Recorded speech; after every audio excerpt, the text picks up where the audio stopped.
Hi everyone, I am excited to share with you the resources that I have found in the Lexile and Quantile Hub. But first, I want to show you where to go in iReady to find a child's quantile measure.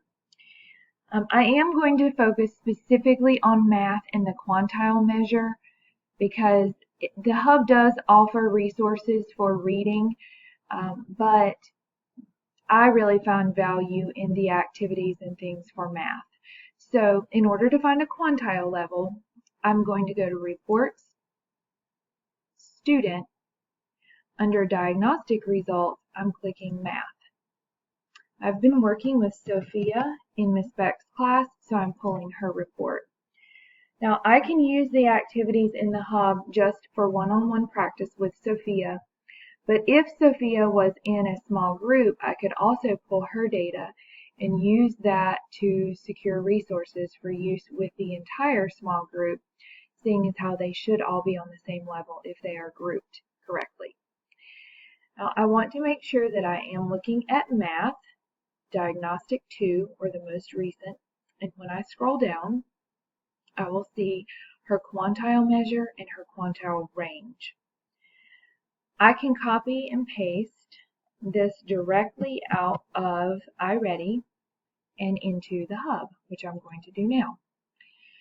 After you've created your free account for the Lexile and Quantile Hub, you will be able to log in, and this is what you should see. You will first see containers that have green headings. Those are going to be for literacy. And as I mentioned earlier, there are some great resources here. One of my favorites is the Find a Book. You can put in the Lexile level and it will find books. Unfortunately, we don't have all of those in our library, and you would have to purchase a lot of them on Amazon. So I don't really find that super valuable. The word list is very interesting. It's based on content area, not individual student, but you can get a vocabulary list for different subject areas by grade level.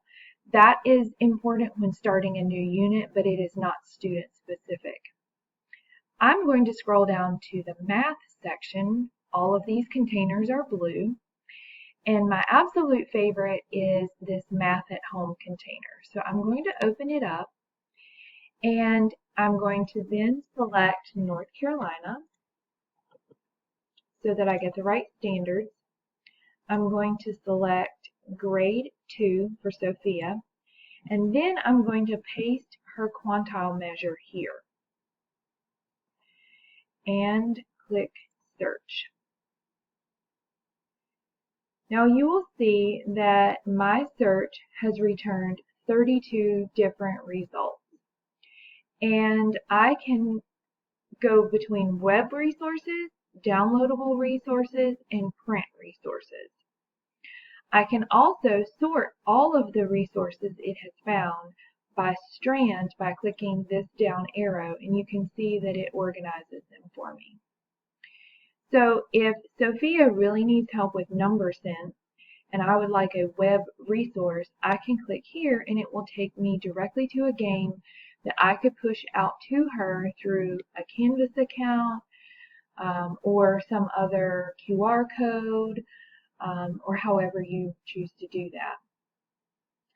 If you want downloadable resources, you may click here and it will give you different options for resources that you can download.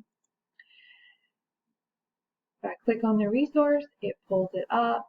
You can see that some are very lengthy, but it does give you more of like an intervention sequence, which is what you're seeing here. Not only is it downloadable, but it's going to carry you through multiple lessons, not just one.